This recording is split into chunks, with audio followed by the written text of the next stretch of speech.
Hello प्यारे बच्चों, welcome back on my YouTube channel NCERT with Kamal. और आज के वीडियो के अंदर हम लोग यहाँ पे जानने वाले हैं जीवाश्म किसे कहते हैं। जीवाश्म के बारे में बहुत अच्छे तरीके से हम लोग आज इस वीडियो के अंदर समझने वाले हैं। तो चलिए शुरू करते हैं। देखिए क्या होता है जीवाश्म। देखिए सबसे पहले हम जीवाश्म के शाब्दिक अर्थ पे जाएंगे। ठीक है, जीवाश्म का जो शाब्दिक अर्थ होता है वो होता है जीव। ठीक है, क्या होता है, दो शब्दों से मिलकर बनता है जीव और प्लस में क्या होता है अश्म। ठीक है, जीव मतलब होता है जीव, कोई भी प्राणी। ठीक है, अश्व मतलब होता है उसके अवशेष। ठीक है, यानी कि जीवों के अवशेष, जीवों के अवशेष। ये तो इसका हिंदी अर्थ हो गया। ठीक है, अब ध्यान देना, शाब्दिक अर्थ से ही आपको जीवाश्म का अर्थ समझ में आ जाएगा। ठीक है कि नहीं। और इंग्लिश में इसको बोलते हैं फॉसिल्स। इंग्लिश में इसको क्या बोलते हैं, फॉसिल्स बोलते हैं जीवाश्म को। अब ये फॉसिल शब्द है ना, ये लैटिन भाषा का शब्द है। और फॉसिल का अर्थ जो होता है इंग्लिश, ठीक है, लैटिन भाषा में वो होता हुआ है यहाँ पे दबा हुआ। ठीक है, तो अगर हम दोनों की बात करें, हिंदी और इंग्लिश अर्थ दोनों को मिलाएं, तो यहाँ पे क्लियर शब्द निकल के आ रहा है जीवों के दबे हुए अवशेष। जीवों के दबे हुए अवशेष को ही हम क्या बोलते हैं, जीवाश्म बोलते हैं। अब थोड़ा सा यहाँ पे परिभाषा पे आते हैं जिससे क्लियर हो जाएगा। तो क्या होते हैं जीवाश्म, ये समझ लेते हैं। जैसे कि क्या है, भूकंप या अन्य प्राकृतिक घटनाओं के चलते मरे हुए जीव, यानी कि क्या होता है, कभी कभी क्या होता है भूकंप आता है कि नहीं, और भी प्राकृतिक घटनाएं होती हैं। समुद्र का स्तर बढ़ जाता है, तो जब भूकंप या फिर सुनामी या कुछ और आता है, और घटनाएं होती हैं, तो उसके अंदर क्या होता है, कई जीवों की मृत्यु हो जाती है। कई जीव क्या हो जाते हैं, मर जाते हैं कि नहीं। और जब जीव मर जाते हैं तो आपको पता होगा उनके कुछ हिस्से क्या हो जाते हैं, कुछ हिस्से क्या हो जाते हैं, जल्दी से सड़ जाते हैं, गल जाते हैं। लेकिन कुछ हिस्से नहीं सड़ते, जैसे कि हड्डी। ठीक है, जो मांस होता है, मांसपेशियां होती हैं, ये सब क्या हो जाती है, जल्दी से गल जाती हैं, सड़ जाती है, अपक्षयित हो जाती हैं, अपघटित हो जाती है। लेकिन उसका कुछ हिस्सा क्या होता है, जैसे हड्डी है, ठीक है, वो क्या है, अपघटित नहीं होती। क्लियर बात समझ में आ गई। तो यहाँ पे ये लिखा है, क्या लिखा है, भूकंप या अन्य प्राकृतिक घटनाओं के चलते मरे हुए जीव का कुछ भाग सरलता से अपघटित हो जाता है। ठीक है, जबकि कुछ भाग अपघटित होने में बहुत समय लगाता है। यानी कि हड्डियां सड़ तो जाएंगी, लेकिन उसमें क्या होगा, बहुत थोड़ा सा समय लगेगा। ठीक है, जबकि मांस तो आपको पता है 2-3 दिन के अंदर ही क्या हो जाता है, सड़ जाता है और वो खत्म हो जाता है, अपघटित हो जाता है।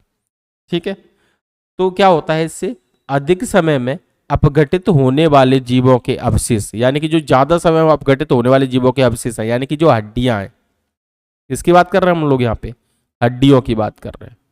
ठीक है, जो हड्डियां हैं वो क्या होगा, जब वो भूमि के अंदर चट्टानों के नीचे दब जाती है। जब भूकंप आता है ना, तो नदियों के क्या होता है, जो जीव होते हैं वो मर जाते हैं। और जैसे मान के लो समुद्र में सुनामी आ गई, तो जीव क्या हो जाएंगे, मर जाएंगे। और क्या है, कुछ देर तक पानी में तैरेंगे, उसके बाद क्या है, जमीन में नीचे बैठेंगे। और जमीन में नीचे बैठेंगे तो धीरे धीरे उन पर मिट्टी जम जाएगी। और जैसे मिट्टी जम जाएगी तो उस पर क्या आएगा, दबाव आएगा चट्टान पे। आफ्टर वो किसी चट्टान के नीचे आ जाएंगे तो क्या आ जाएगा, दबाव आएगा। ठीक है कि नहीं। ठीक है, तो यहाँ पे ये लिखा है कि चट्टान क्या है, चट्टानों के नीचे जब वो जीव दब जाते हैं, तो चट्टानों और भूमि के अत्यधिक दाव के कारण, अत्यधिक दाव लिख लेना यहाँ पे, अत्यधिक दाव के कारण ये अवशेष, ये जो अवशेष है ना, चट्टान पर अपनी अमिट छाप छोड़ जाते हैं। इस चीज का ध्यान रखना। ठीक है कि नहीं। इन्हें क्या कहते हैं, जीवाश्म कहा जाता है।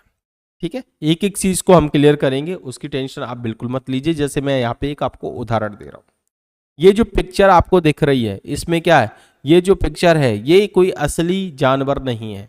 ये क्या है, ये जीव कहीं पे मर गया होगा कई सालों पहले। ठीक है, और ये किसी चट्टान के नीचे आ गया है।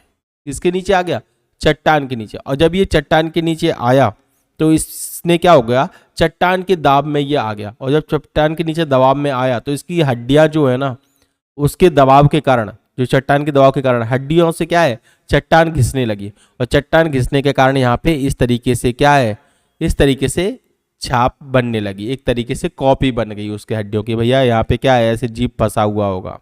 ठीक है कि नहीं, ये जो बना हुआ है, तो ये इसको ही क्या बोलते हैं, ये जो जीवाश्म की जो छाप बनेगी ना पत्थर पे, किसी चट्टान पे या किसी मिट्टी पे, इस तरीके से पत्थर की छाप बन गई, तो इसको ही क्या बोलते हैं, जीवाश्म बोलते हैं। समझ में आ गया क्या होता है जीवाश्म? क्लियर समझ में आया या नहीं आया?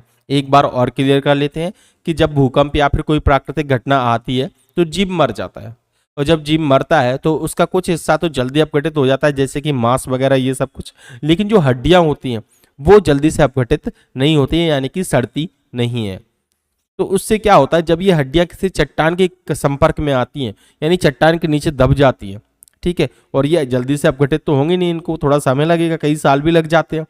तो क्या होता है, जो हड्डियां हैं वो क्या है, चट्टान के नीचे दब जाती है, और जिसके कारण की चट्टान से घिसते रहते हैं, दबाव पड़ता रहता है और चट्टान पे वो निशान छोड़ जाते हैं। चट्टान पे उन हड्डियों का यानी उस शरीर का क्या बन जाता है, एक निशान बन जाता है, जैसे कि आपको इस इमेज में बना हुआ है कि नहीं। तो इसको ही क्या कहते हैं, इसको ही जीवाश्म बोलते हैं। क्लियर समझ में आ गया होगा अब तो, ठीक है। जीवाश्म क्या होता है, और जीवाश्म अगर हम बात करें, जीवाश्म पर जो होने वाला अध्ययन होता है, लोग जीवाश्म में जो रिसर्च करते हैं उसे क्या बोलते हैं, उसे जीवाश्म विज्ञान बोलते हैं, या फिर उसे पैलेंटोलॉजी कहा जाता है। तो आपको ध्यान रखना है, जीवाश्म में जो अध्ययन करते हैं उसे क्या बोलते हैं, पैलेंटोलॉजी कहते हैं, ठीक है। तो आई होप आप लोग को ये जीवाश्म का ये छोटा सा वीडियो मैंने समझाने की कोशिश की है, आपको समझ में आ गया होगा। अगर आपको ये समझ में आ गया है तो प्लीज़ इस वीडियो को लाइक कर दीजिए, चैनल पे नए हो चैनल को सब्सक्राइब कर दीजिए। मिलते हैं इसी तरीके के एक नई वीडियो के साथ, तब तक के लिए जय हिंद, वंदे मातरम।